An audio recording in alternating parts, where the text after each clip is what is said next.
الله والحمد لله ولا إله إلا الله والله أكبر سبحان الله والحمد لله ولا إله إلا الله والله أكبر بسم الله الرحمن الرحيم اللهم يا حي يا قيوم بك تحصنت فاحمني بحماية كفاية وقاية حقيقة برهان حرز أماني بسم الله وادخلني يا أول يا آخر مكنون غيب سر دائرة كنز ما شاء الله لا قوة إلا بالله وأسبل علي يا حليم يا ستار كنف ستر حجاب صيانة النجاة واعتصموا بحبل الله وابني يا محيط يا قادر علي سرى مانحاطة مجلس راتك عز عظمة ذلك خير ذلك من آياتنا وعز يا رقيب يا مجيب واحرسني في نفسي وديني وأهلي ومالي وولدي وداري بك لا تعادة غازتي وليس بالضار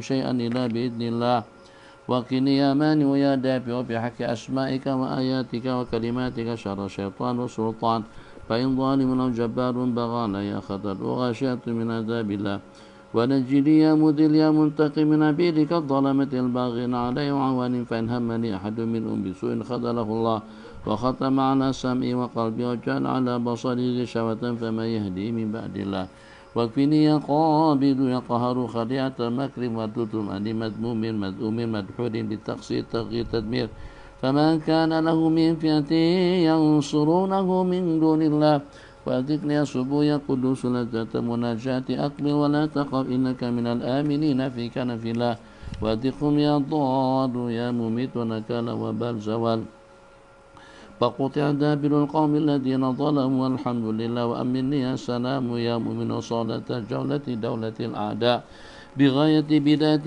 آية لهم البشرى في الحياة الدنيا وفي الآخرة لا تبديل لكلمات الله وتوجني يا عظيم يا معز بتاج معبدك ابداء جلال سلطان ملكوت عز عظمة ولا يحزنك قولهم إن العزة لله والبس يا جليل يا كبير خلعة جلال جمال كمال إقبال فلما رأينا أكبرنا وقطعنا أيديهن وقلنا حاشا لله والقي عزيز يا ودود علي محبة منك تنقاد وتقطع بها قلوب عبادك بالمحبة والمعزة والمودة من تعطيب تأديب يحبونهم كحب والذين آمنوا أشد حبا لله واظهر علي يا ظاهر يا باطن أسر أسرار أنوار يحبهم يحبونه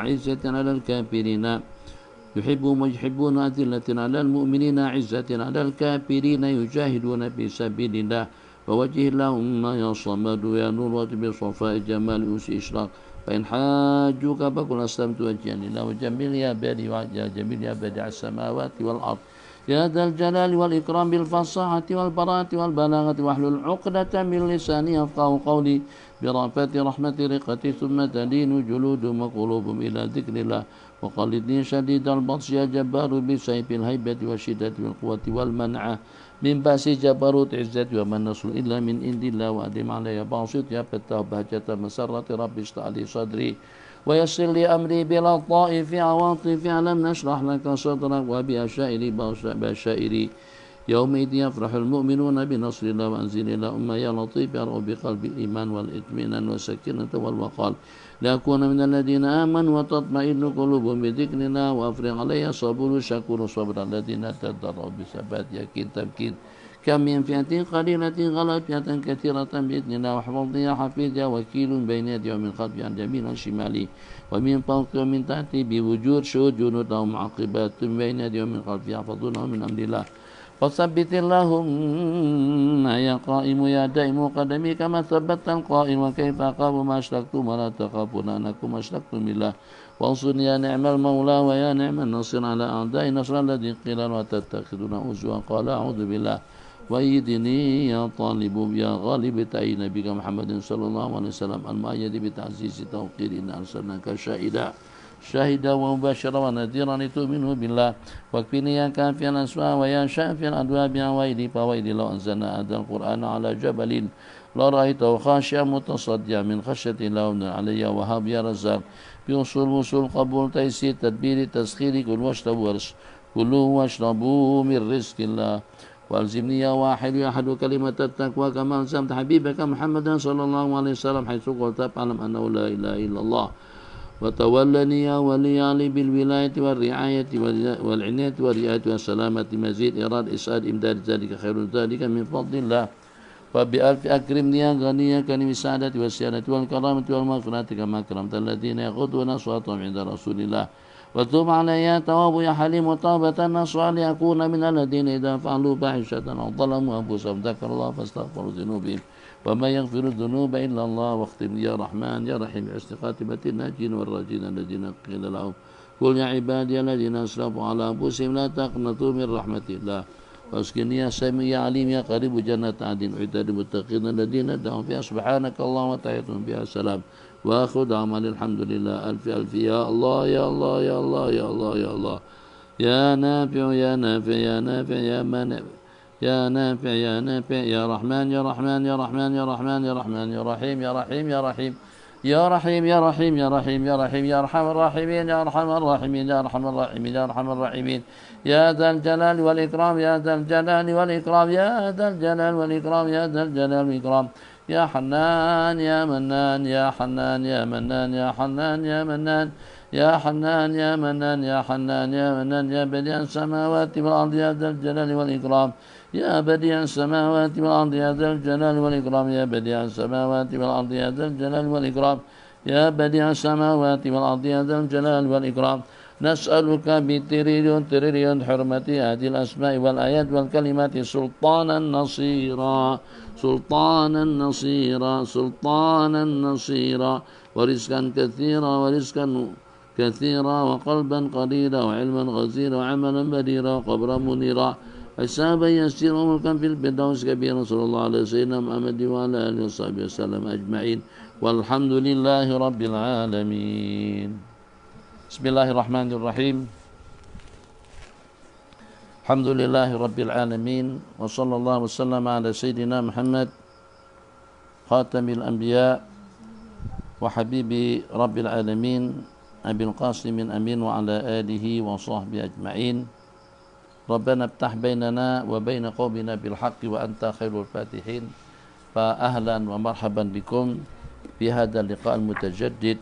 Perjumpaan kita pada pagi hari ini bersama Al-Imam Abi Abdullah Muhammad bin Yasin Al-Qazwini rahimahullahu ta'ala dengan kitab Sunan Ibni Majah hadis yang ke-2548 daripada Abu Bakar ibn Abi Syaibah قال حدثنا عبد الله بن نعمان قال حدثنا محمد بن إسحاق عن محمد بن طالب بن ركانة عن أمه عائشة بنت مسعود ابن الأسود عن أبيها قال لما سرقت المرأة تلك القطيفة من بيت رسول الله صلى الله عليه وسلم أعظمنا ذلك.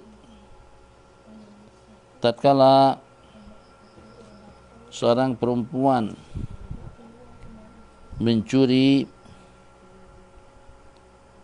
al-qit'ah al-qatifah sehelai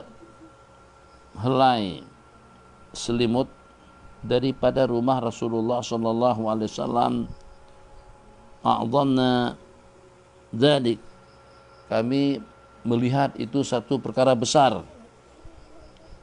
Wa kanat imra'atun min Quraisy, yang berkata a'dhamna dzalik itu adalah Muhammad bin Talha bin Rukana an ummihi Aisyah binti Mas'ud bin Aswad an abiha.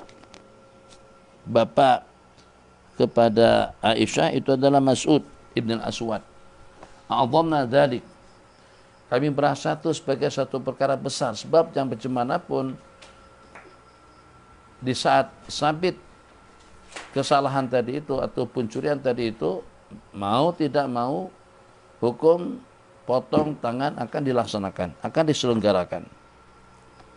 Maka karena mengingat wanita tadi itu daripada keturunan Quraisy, kesalahannya besar, Dan orang yang terbabit pun juga orang yang mempunyai suku, bangsa, atau juga dengan kedudukan yang besar.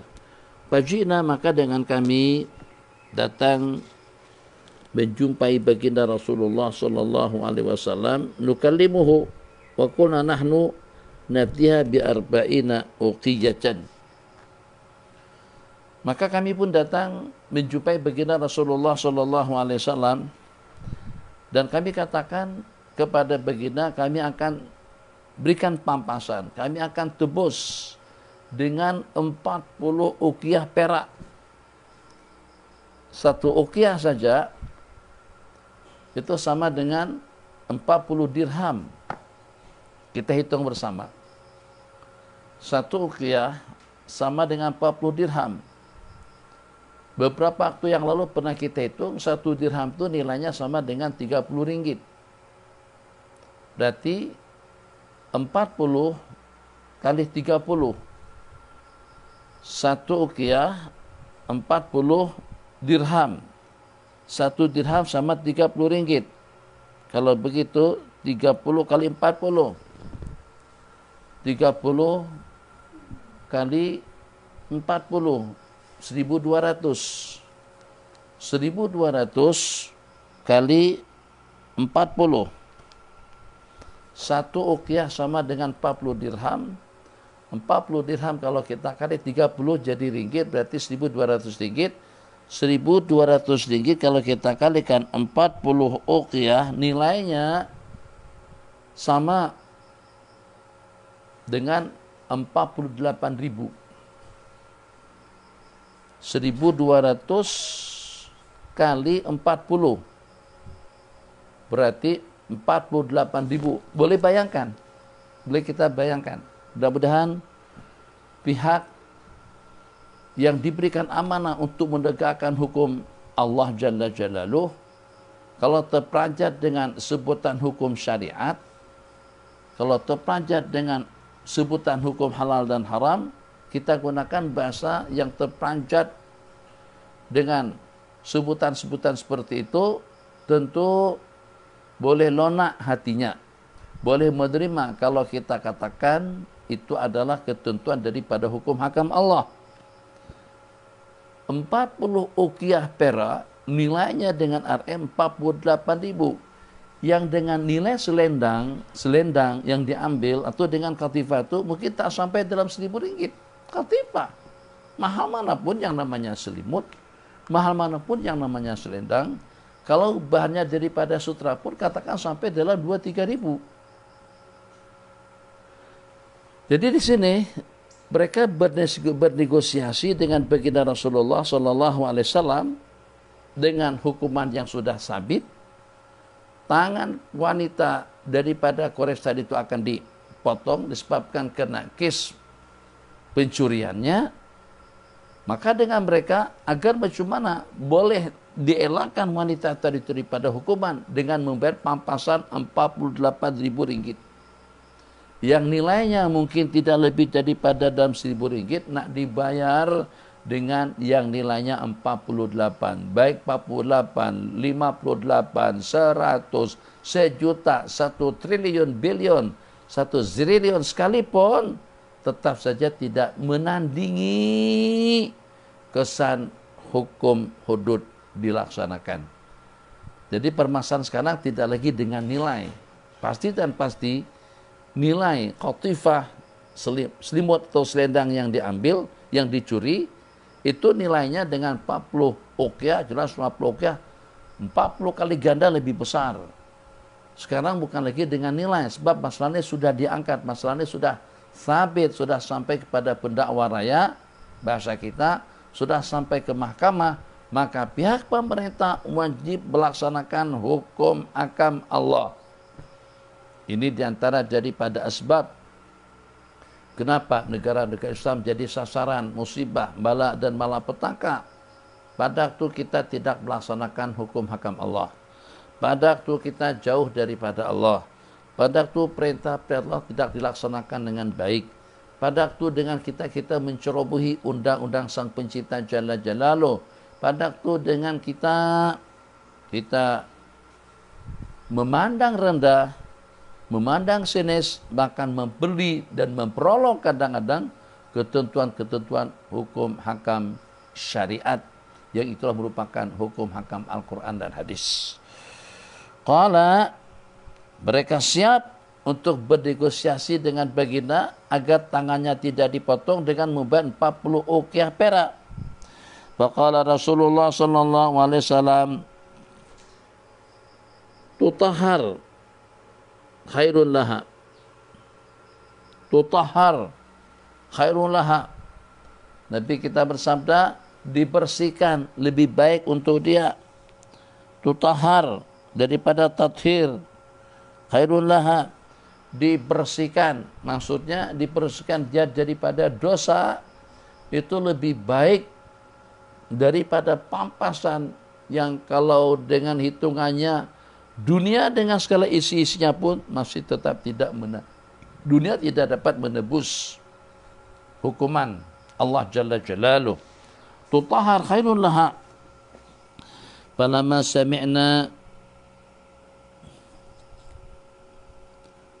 lina qauli Rasulillah sallallahu alaihi wasallam,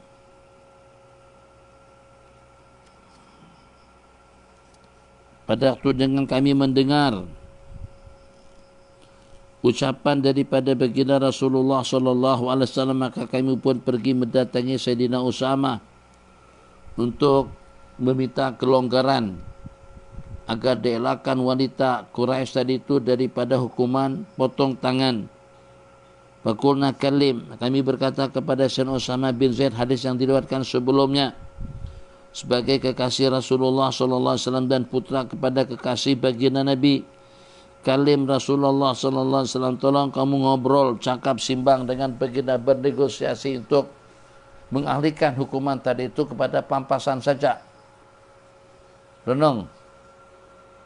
Kira-kira kalau seperti zaman kita sekarang, seseorang yang mencuri 1000 RM pasti itu kena hukuman potong tangan. Seandainya diriswah pihak yang berwenang sebesar 10.000, insya Allah kepastian itu ada, atau akan dapat kita pastikan orang itu akan terselamat daripada hukuman. Baginda Nabi, tutahhar, bersihkan. Kau bayar berjuta-juta RM untuk membebaskan dia daripada hukuman hudud, membebaskannya daripada hukuman Allah Jalla Jalaluh, itu tidak akan menjadi penyelamatnya nanti pada hari kiamat. Kenapa? Sebab dia akan membersihkan dirinya, bersih daripada dosa, bersih daripada maksiat, bersih daripada perbuatan yang dimurka oleh Allah Jalla Jalaluh kalau pada saat hukuman dilaksanakan. Qala falamma ra'a Rasulullah sallallahu alaihi wasallam dzalika qama khatiban. Setelah Nabi kita melihat Sayyidina Usamah bin Zaid ngobrol dengan baginda memohonkan syafaat, Nabi kita langsung tegak berdiri, faqala ma iksarukum alayya bi hadin min hududillah. Nabi kita berkata kepada mereka, ma iksarukum alayya bi hadin min hududillah azza wa jalla waqa ala amatin min ima'illah. Apa yang kalian merasa besar sungguh, teman iksarukum. Ma iksarukum, apa yang kalian merasa banyak, apa yang kalian merasa besar sungguh dalam pelaksanaan hukum Allah yang telah berlaku kepada seorang perempuan. Ma iksarukum, apa yang kalian melihat besar, apa yang kalian lihat gede ataupun juga besar, atau juga kenapa kalian sangat banyak mempertimbangkan, memperkatakan tentang kes keterbabitan seorang wanita daripada Quraisy terlibat dalam kasus, dalam kes pencurian. Qala ma iksarukum alayya bihadin min hududillah, apa saja, atas tujuan apa saja, kenapa kalian berasa banyak ke atas aku dalam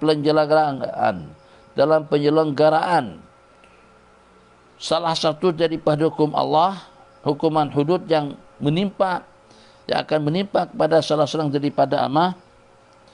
Walladzi nafsu Muhammadin biyadihi, demi jiwa raga Nabi Muhammad yang berada di genggam leluasa kudrat Allah. Lau kanat Fatimah ibnatu Rasulillah sallallahu alaihi wasallam, lau kanat Fatimah ibnatu Rasulillah sallallahu alaihi wasallam nazalat billadzi nazalat bihi laqata Muhammadun yadaha. Menimpa dan berlaku kepada dirinya apa yang menimpa dan berlaku kepada diri perempuan itu, aku akan memotong tangannya. Jadi kalian berasa banyak betul kah? Rasa besar sungguh kah? Sebab karena aku akan memotong tangan seorang wanita Makhzumiyah, akan memotong tangan seorang wanita. Jadi kalau dengan bahasa kita sekarang, kira-kira kalian merasa kebanyakan sungguh kah? Merasa kesian betul kah? Merasa masalah betul kah? Yang kalau pada itu akan dilaksanakan hukuman potong tangan kepada seorang menteri, misal kepada seorang putra atau putri, kepada gubernur, yang kalau pada itu putra Nabi Muhammad SAW terbabit dalam kes pencurian, Nabi Muhammad akan memotong tangannya. Jadi siapa yang nak dibandingkan? Maka kira-kira kita, semua kita tetap kita tidak akan mampu untuk menandingi keagungan, kemuliaan Sayyidatuna Fatimah radhiyallahu ta'ala anha. Jadi kalian merasa keberatan betul kalau pada itu dengan wanita Makhzumiyah yang daripada Quraisy itu dipotong tangannya. Apa yang kalian pandang berat, pandang tinggi, pandang banyak, yang kalau pada itu putri saya sekalipun yang terbabit, aku akan potong tangannya. Itu penyataan yang semacam itu daripada Sayyidina Rasulullah SAW, yang walaupun perkara itu tidak akan mungkin berlaku, Allah akan bebaskan baginda dan keluarga semuanya daripada kesalahan kesilapan yang seperti itu. Tapi itu memberikan satu masukan kepada kita. Undang-undang dalam Islam tidak membeza-bezakan antara satu dengan yang lain. Hukum hakam Allah itu adalah untuk kita semuanya. Tidak ada yang kalau dengan darahnya daripada kerajaan, tidak ada yang kalau dengan darahnya itu daripada keturunan orang-orang mulia, lebih mahal daripada darah orang lain. Perkataan yang pernah diucapkan oleh sahabat baginda Rasulullah sallallahu alaihi wasallam, yaitu dengan Sayyiduna Sawad ibni Ghaziyah radhiyallahu taala anhu. Nabi kita akur dan Nabi kita tidak memprotes tentang pernyataan yang diucapkan, yang walaupun hakikat yang sebenarnya tidak seperti itu. Setelah Nabi kita, "Rus ya Sawad, Rus, betulkan barisanmu." Nabi kita sambil mengucap betulkan barisan, tapi pada masa yang sama rotan Nabi kita juga dimainkan. Rus, betulkan, tapi kata-kata betulkan sambil memukul. Setelah Sayyidina Sawad bin Ghaziyah tadi itu terkena rotan, cambuk atau cemati baginda Rasulullah sallallahu alaihi wasallam, secara seketika kata beliau, "Al-qisas, qisas ya Rasulullah." Baginda juga kena dipukul, kena baginda pukul aku juga akan pukul baginda. Para sahabat jadi kaget. Mereka berasa heran sungguh. Kalau dengan Sayyidina Sawad akan mengkisas Rasulullah sallallahu alaihi wasallam, mungkinkah? Mana mungkin, mustahil. Kalau sampai ada yang tegama, ada yang akan mencambuk Rasulullah sallallahu alaihi wasallam. Tegamakah kalau pada itu biasanya dengan mungkin secara tidak disengaja dengan kaki kita terkait dengan kaki Habib Umar sehingga kita terjatuh. Maka kita katakan qisas. Habib Umar juga kena dijatuhkan. Tegamahkah kita untuk mengqisas beliau? Kalau pada tu bapa pukul anak, merotan anak, kira-kira anak tu baik tak kalau pada tu menuntut kepada orang tuanya agar dilaksanakan hukuman qisas, agar orang tuanya juga dicambuk dan juga dipukul? Itu biadab sangat. Jelas itu suatu perkara tidak pantas. Maka para sahabat Nabi kita jadi kaget di saat Sayyidina Sawad meminta agar Nabi kita diqisas. Pada waktu mereka mengatakan, Amir Rasulullah sallallahu alaihi wasallam taktas, apakah kau nak mengqisas Rasulullah sallallahu alaihi wasallam? Sayyidina Sawad menjawab, tidak ada kulit sesiapapun yang melebihi daripada kulitku, atau kulit sesiapapun tidak jauh berbeda dengan kulitku. Artinya kalau seandainya baginda beranggapan kulitku boleh dirotan, tubuhku boleh dirotan, berarti tubuh baginda pun juga boleh dirotan. Nah itu.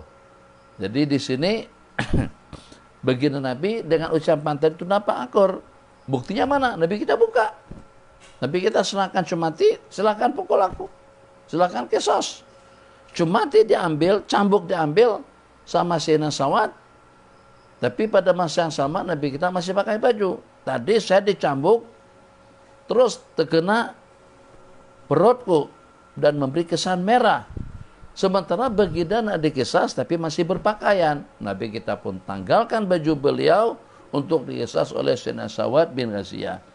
Begitu Sayyidina Sawad melihat Nabi kita buka pakaian, baju beliau lepaskan, beliau buang cambuk, langsung beliau cium perut Rasulullah sallallahu alaihi wasallam. Nabi kita bersabda, "Malaka ya Sawad, apa kamu? Memang ini yang saya inginkan. Kita sekarang dalam keadaan yang kita tidak tahu apakah kita akan kembali ke Madinah dengan aman dan selamat, apakah kita akan terselamat daripada peperangan. Apakah nanti dalam pertarungan ini kita akan menang atau seperti apa? Maka aku ingin sebelum aku kembali kepada Allah Jalla Jalaluh, yang terakhir daripadaku kulitku menyentuh kulit Rasulullah sallallahu alaihi wasallam." Bismillahirrahmanirrahim. Kita beranjak kepada babu hadis zina. Bab yang menyatakan tentang had zina, hukuman orang berzina. Hadis riwayat daripada Abi Bakar ibn Abi Syaibah wa Hisham ibn Ammar wa Muhammad ibn Sabbah qalu haddatsana Sufyan ibn Uyainah an Az-Zuhri an Ubaidillah ibn Abdillah an Abi Hurairah radhiyallahu anhu wa Zaid ibn Khalid wa Shiblin. Sayyidina Abu Hurairah, Sayyidina Zaid dengan Shiblin qalu, ketiga-tiganya menyatakan kunna inda Rasulullah sallallahu alaihi wasallam fata rajulun. Kami sedang berada di sisi baginda Rasulullah sallallahu alaihi wasallam. Nabi kita jarang duduk sendirian. Di mana Nabi kita duduk, kemana Nabi kita pergi, pasti akan terdapat sejumlah daripada sahabat yang bersama baginda. Kalau tidak pun dengan dua pendamping yang pertama, Sayyidina Abu Bakar dengan Sayyidina Umar ibn Khattab radhiyallahu ta'ala anhuma. Kenapa? Sebab baik yang Nabi kita sebut, yang Nabi kita sampaikan, yang Nabi kita perkatakan, yang Nabi kita lakukan, restu dan persetujuan daripada baginda itu adalah sunnah. Sunnah didefinisikan dengan aqwal, af'al, takrirat, perbuatan, percakapan dan juga pengakuan, persetujuan. Jadi tidak boleh luput. Nabi kita duduk itu adalah ibadah, Nabi kita baring itu adalah ibadah, Nabi kita bercakap itu adalah ibadah, Nabi kita senyum itu adalah hukum. Nabi kita duduk, hukum. Nabi kita respon, hukum. Nabi kita senyum, hukum. Semuanya. Dan itulah yang dinyatakan di dalam Al-Quran, yang dengan kita diperintahkan untuk kita mengikuti jejak langkah baginda Nabi. Qul in kuntum tuhibbunallah, katakan kalau kalian betul-betul cinta kepada Allah, fattabi'uni, maka ikutilah aku. Akidahku, pemikiranku, ubudiyaku, ketaatanku, baktinya aku, pakaianku, makananku, minumanku, semuanya itu mana fattabi'uni. Jadi sangat-sangat tidak betul, sangat-sangat salah. Yang mengartikan fatabi'uni itu dalam hukum hakam. Sementara kalau dengan pakaian, kita tidak ikut pakaian bagi Nabi.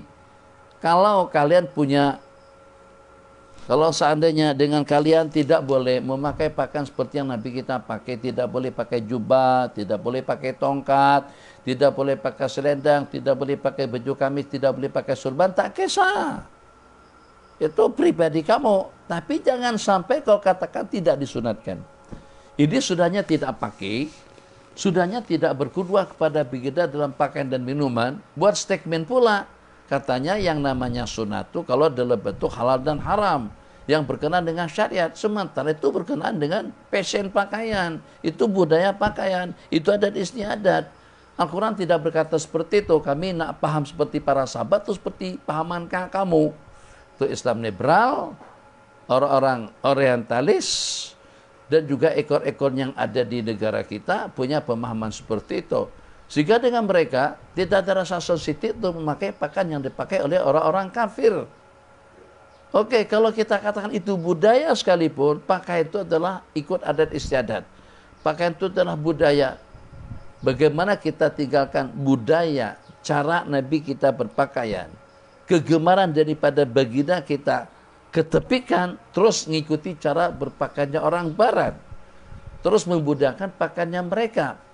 Ada orang biasa, mungkin biasa-biasa saja, tapi ada adalah insan yang luar biasa kesilapan kamu dalam perkara itu.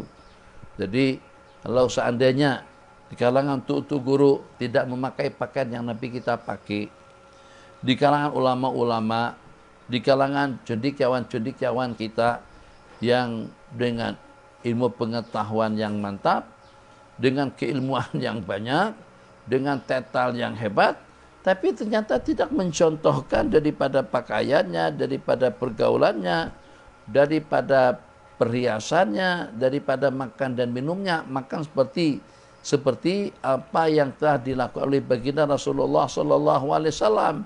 Maka dengan kita akan menjadikan sesuatu itu sebagai role model kita, apakah hanya dengan percakapannya atau juga percakapan dengan perbuatan. Orang lebih menilai perbuatan berbanding percakapan. Dakwah bilhal, dakwah dengan keadaan itu lebih mantap daripada dakwah bil maqal. Apa artinya omongan kalau tidak disesuaikan, tidak direalisasikan itu dengan perbuatan. Khair. Tapi seperti yang Abi katakan tadi itu, kita antara dua argumentasi atau dua statement. Yang pertama, ya ima dengan kita mengatakan cara Nabi kita berpakaian, cara Nabi kita makan minum, cara Nabi kita berumah tangga dengan keluarga, dengan adik-beradik, dengan masyarakat, dengan orang ramai, itu adalah merupakan satu perkara yang patut kita contohi, yang patut untuk kita hidupkan dan juga untuk kita masyarakatkan. Kalau seandainya dengan Anda tidak beranggapan itu sebagai satu perkara yang dituntut, maksud daripada fattabi'uni, ikutinlah aku, itu hanya kepada hukum hakam saja, bukan kepada tentang makan minum, pakaian dan lain sebagainya. Kalau ada yang berpandangan seperti itu, maka ada rasa sensitif hati Anda.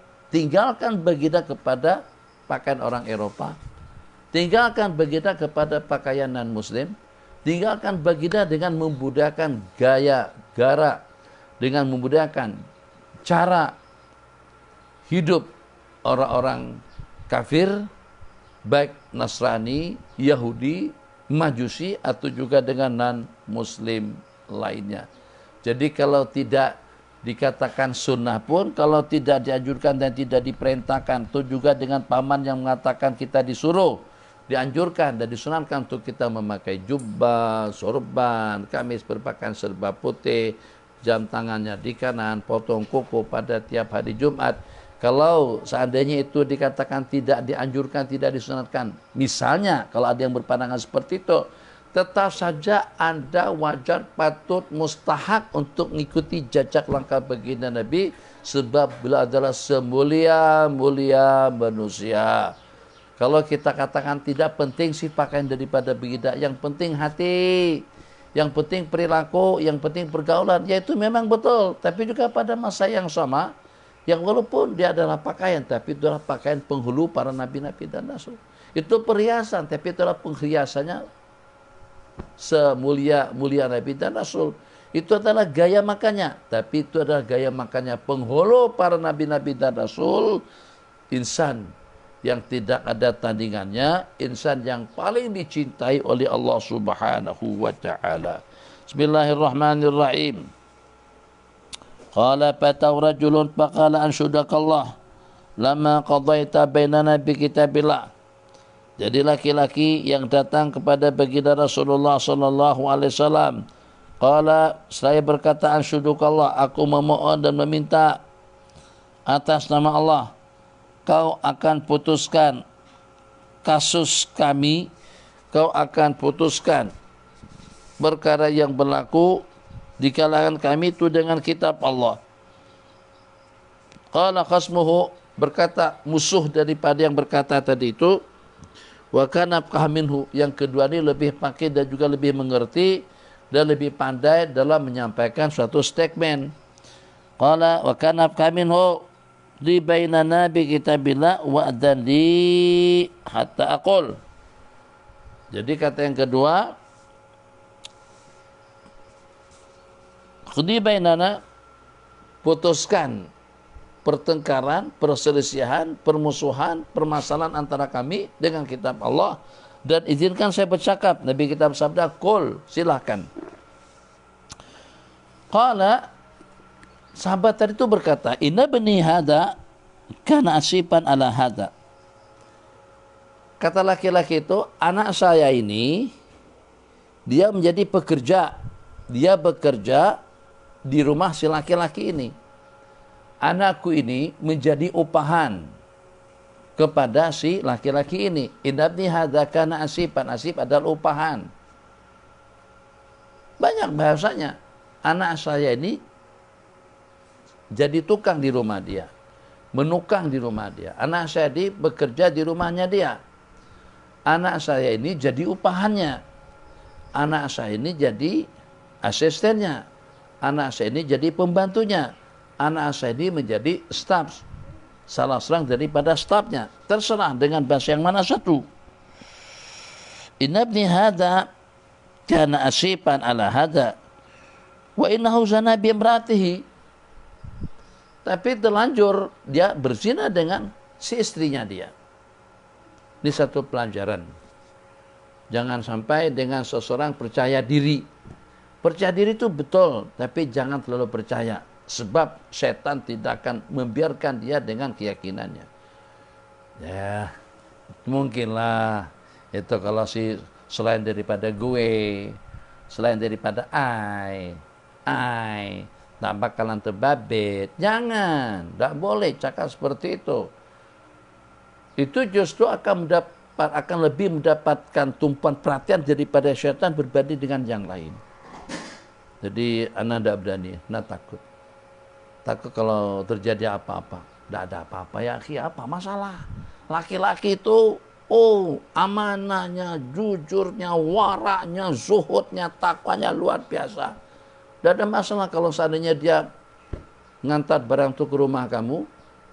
Kalau seandainya dipersilakan masuk ke rumah, tidak bakalan dia tengok istri kamu, tidak bakalan dia tengok anak darah kamu. Tidak bakalan apa? Memangnya dia malaikat? Hah?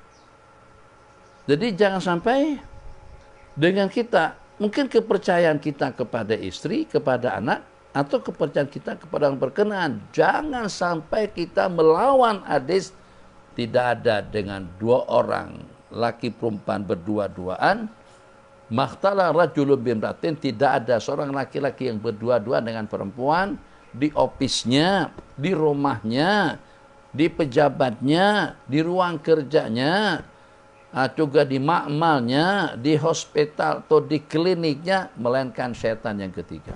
Illa kana syaitanu tsalitsahuma, melainkan syaitan yang ketiga yang akan memperangkap, akan menjebak, akan menjerumuskan mereka berdua kepada lembah yang dimurka, yang dibenci oleh Allah Jalla Jalaluh. Asalnya memang senyum, mulanya senyum, dua simbang, ngobrol, akhirnya terbuka, macam seperti teman, lebih daripada kawan, rasa dekat betul. Dan ini kalau dengan suami orangnya garang, suami tak banyak ngobrol, tak banyak cakap, orangnya Masya Allah lembut sangat. Orang itu bang, Masya Allah baik sangat. Hati-hati kalau pada istri bercakap seperti itu. Di situ tidak akan terluput daripada bisikan syaitan. Tidak akan terluput daripada asal madunya syaitan waliyadzubillah. Jadi untuk suruh seseorang masuk ke rumah kita, di rumah kita tak ada sesiapa selain daripada anak daramu, selain daripada istri, tidak boleh. Tidak boleh. Dan ini sudah jadi budaya. Jadi budaya macam mana? Biasa. Driver masuk ke rumah kita, asisten masuk ke rumah kita, pembantu masuk ke rumah kita, istri kita, keluarga kita bukan malaikat, dia juga bukan malaikat. Dia tidak maksum, ini juga tidak maksum.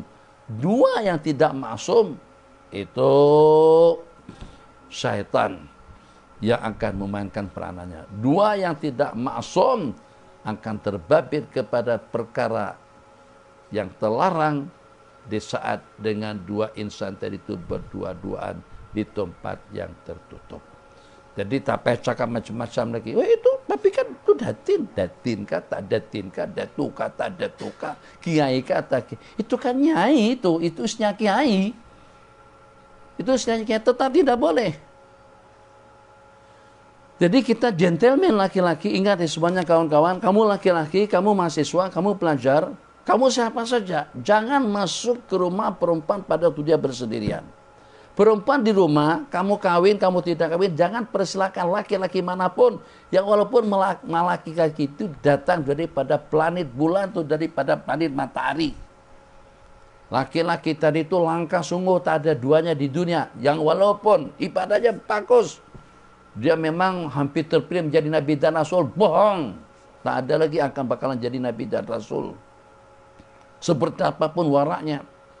Jangan mempersilahkan dia untuk menjumpai salah seorang daripada wanita yang bukan mahramnya. Macam manapun keyakinannya, macam manapun kepercayaannya, jangan bagi peluang. Jangan katakan dia orang yang belajar agama. Jangan katakan dia pakai niqab. Jangan katakan dia pakai jilbab.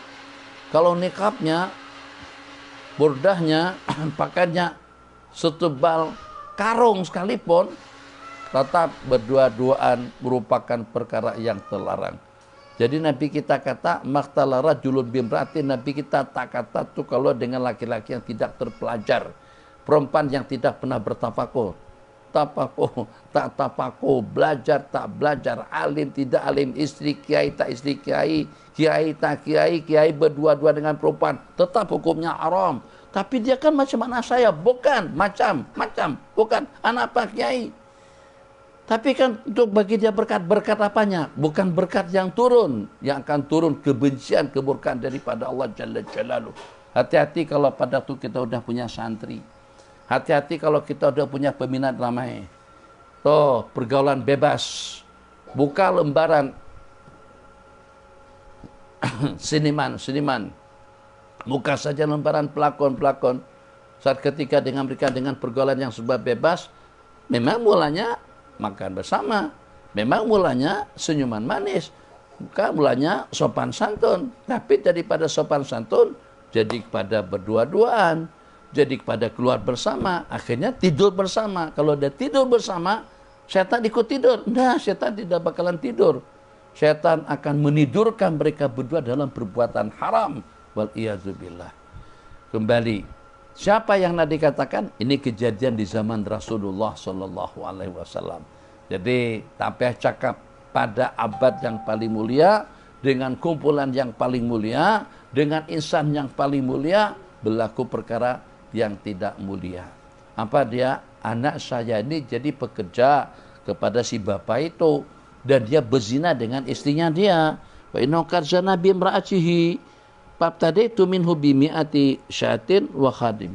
Maka atas kesalahan daripada anakku, aku pampas, bayar pampasan, aku tebus dengan 100 ekor kambing dan juga dengan 1 orang khadam. Maksudnya untuk menebus kesalahannya tadi itu, aku bayar kepada si laki-laki ini 100 ekor kambing dengan 1 orang hamba sahaya. Pasal tu rijalan min ahli ilm. Kemudian aku bertanya kepada orang-orang yang berilmu. Fa'ukhbirtu anna ala bini jalda mi'atin wa taghriba amin wa anna ala imra'ati hadha ar-rajmu. Setelah saya tanya kepada orang-orang alim, ya memang kena tanya, jangan tak bertanya. Seperti apapun teruknya, seperti apapun huduhnya, seperti apapun joroknya, tanyakan.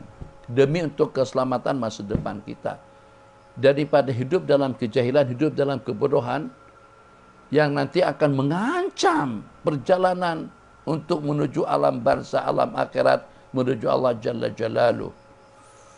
Kalau dalam bahasa pepatah, lebih mendingan kita menjadi ekor dalam kebaikan daripada kita menjadi kepala dalam kebatilan.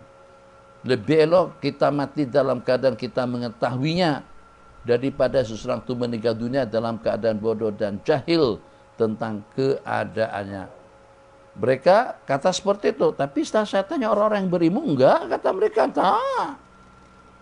Anak kamu yang berzina dengan istrinya si majikan itu, anak kamu kena dicambuk, disebat dengan sebatan syar'i, bukan dengan sebatan yang berlaku sekarang. Sebanyak 100 kali, ditransfer, dipenjarakan selama 1 tahun, sedangkan ke atas istrinya dia itu dirajam sampai mati. Itu kata orang-orang yang berilmu. Wa ala imra'ati hadha ar-rajmu, faqala Rasulullah sallallahu alaihi wasallam waladhi nafsi biyadi, demi diriku yang berada di genggam Allah, yang berada di bawah leluasa kudratnya, laqdiyanna bainakuma, aku akan ponis, aku akan hakimi kalian berdua dengan kitab Allah, 100 ekor kambing dan juga dengan abah saya kembali kepada kamu, kepada bapak yang punya anak. Wa alabdika, dan kata anak kamu cambukkan sebanyak 100 kali dan penjara selama 1 tahun. Batu ini selesai. Sebatannya macam mana? Ambil selendang, plong. Yang satu lepaskan lilitan sorban, plong. Yang satu dengan kasut, plong. Yang satu dengan rotan, plong. Yang satu dengan tali. Begitu sebatan. Sampai 100 kali kepada yang berzina, kalau masih bujangan. Kemudian takrib ditransfer selama 1 tahun. Ada pendapat mengatakan dipenjarakan selama 1 tahun. Itu pendapat ulama Hanafiyah. Selesai yang laki-laki, tinggal yang perempuan lagi. Nabi kita bersabda, waktu ya Unais, pergilah hai Unais. Unais itu Sayyidina Anas. Alam ra'ati hada, kamu pergi Unais, temui istrinya dia ini. Kamu pergi temui istrinya dia ini. Wala, satu, istri daripada sahabat. Kedua, dia juga sahabiah. Perempuan itu sahabat. Suaminya sahabat. Laki-laki yang menggaulinya juga sahabat. Di zaman baginda Rasulullah khairul qurun, semulia-mulia waktu, pada saat wahyu masih turun pun, setan boleh memainkan peranannya, memperangkap manusia kepada lembah perbuatan yang diharamkan. Gimana kalau macam seperti di zaman kita? Handphone, apa yang terpaparkan di sini? Apa yang dimasukkan, dimuat di dalamnya? Kemudian pergaulan serba bebas. Perempuan yang sibuk oryanin macam seperti telanjang bugil. Pada masa tidak ada PKP, pada masa serba bebas. Tengok pakaian-pakaian, jangan ditengok. Kalau ditengok udahlah. Yang belum pernah tengok jangan tengok. Cukuplah dengan informasinya. Macam mana pakaian pramugari? Macam mana pakaian yang namanya mandi di kolam? Pakaian namanya begini. Na'udzubillah. Syarat untuk mandi di kolam harus pakai bikini. Laki-laki harus pakai celana pendek. Aku duduk di hotel nih, bayar dengan fasilitas hotel yang boleh menggunakan segala kemudahan yang ada. Tidak boleh dengan syarat-syarat seperti itu. Kalau untuk urusan hak asasi, Masya Allah, tabarakallah, sepenuh mulut mengatakan itu kan hak asasi manusia. Kalau itu hak asasi manusia, kenapa tidak diberikan hak asasi aku untuk aku berpakaian secara Islamik? Kalau memang itu adalah hak asasi, kenapa aku tidak diperkenankan untuk aku mendapatkan hak asasiku, untuk aku patuh taat setia kepada Allah Jalla Jalaluh? Yang pakai bugil dipermasalahkan, itu hak asasi dia. Yang berpakaian secara sopan, tutup aurat ke semuanya, dikatakan itu tidak boleh. Boleh undang-undang. Astagfirullahaladzim. Qala 100 ekor kambing khadam kembali kepada kamu dan anak kamu. Kalau terbukti kesalahannya akan disebat 100 kali dan juga ditransfer selama 1 tahun. Pergi Unais kepada istri si laki-laki ini. Kalau dia mengaku, rajam dia. Tegas. Pada saat perempuan tadi itu dirajam, perempuan itu pun mengaku melakukan zina, hubungan di luar nikah. Tahu asbab musabab kenapa? Karena berdua-duaan. Jadi naluri yang namanya nafsu kadang-kadang itu boleh mengalahkan yang namanya takwa, yang namanya wara, yang namanya zuhud, yang namanya ilmu. Jadi jangan sampai yang ada ilmu, aku nak kiai, abah kiai, tu guru. Jangan cakap macam tu. Naluri seks secara khusus kalau pada waktu bergejolak, itu kadang-kadang akan melenyapkan segala yang mengantisipasi seseorang daripada kemaksiatan. Jadi jangan sampai mencabar. Jangan sampai mencabarnya. Gue pula, anakku. Tak seperti mereka sih. Itu orang yang nggak ada tarikat. Itu nggak pernah ikut dalam dunia suluk. Kita ada suluk di Terengganu tempo hari. Suluk di Melaka 3 tahun. Suluk dengan Pak Guru, Pak Kiai, dengan Syekh Tarikat. Itu tidak ada silsilah sanad. Itu jadi terbabit. Coba kalau gue apa? Goa, jadi bakso nanti. Akan jadi sasaran setan. Jangan mencabar. Sebab ini kejadian di zaman yang paling mulia dengan zamannya, paling mulia dengan manusianya, dan juga paling mulia dengan wahyu yang diturunkan kepada Sayyiduna Rasulullah SAW. Ternyata terbabit.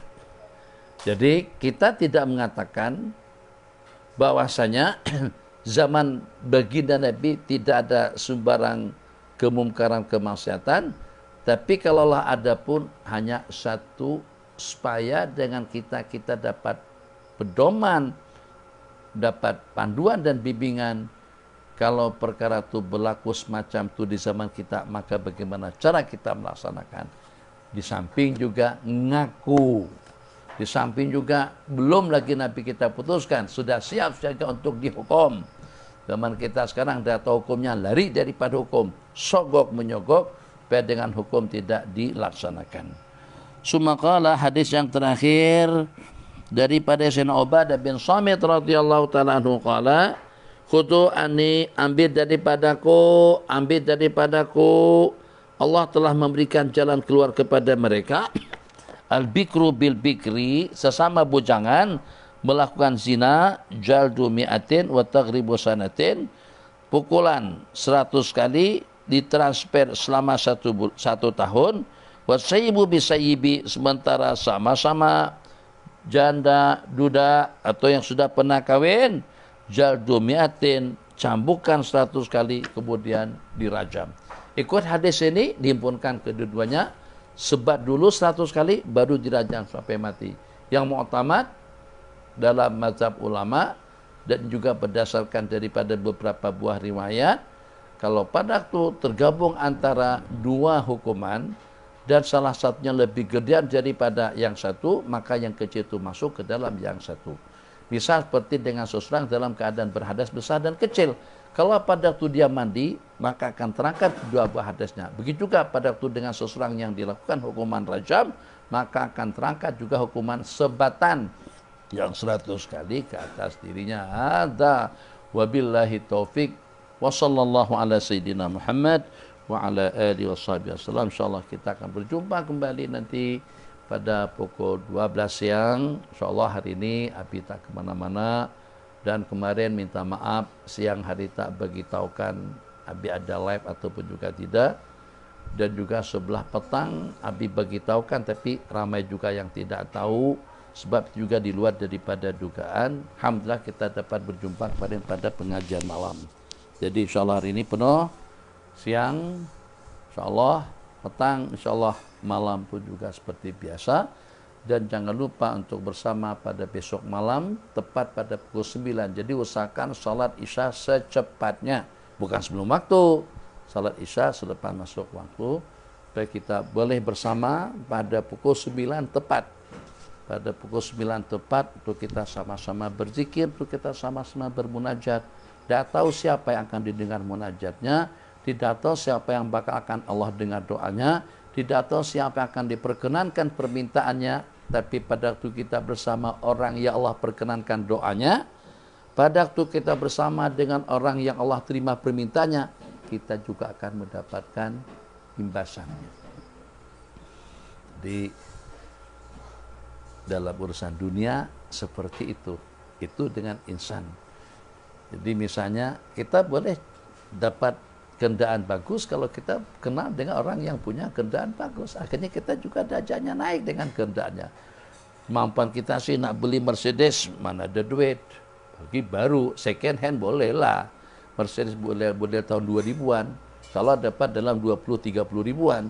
Tapi Mercedes model tahun 2022, harganya 400-800-an.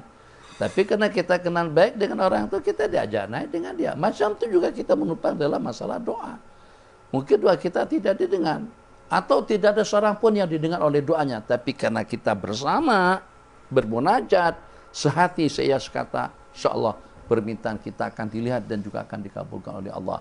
Jadi insyaAllah ini propaganda, ini promosi dalam kebajikan. Mari kita bersama berzikir, sama-sama bermunajat, Nusantara bermunajat satu insyaallah yang akan kita adakan pada besok malam, tepatnya pada pukul 9 selepas melaksanakan salat Isya. Wassallallahu ala sayyidina Muhammad wa ala alihi wasallam. Wassalamualaikum warahmatullahi wabarakatuh. Sallallahu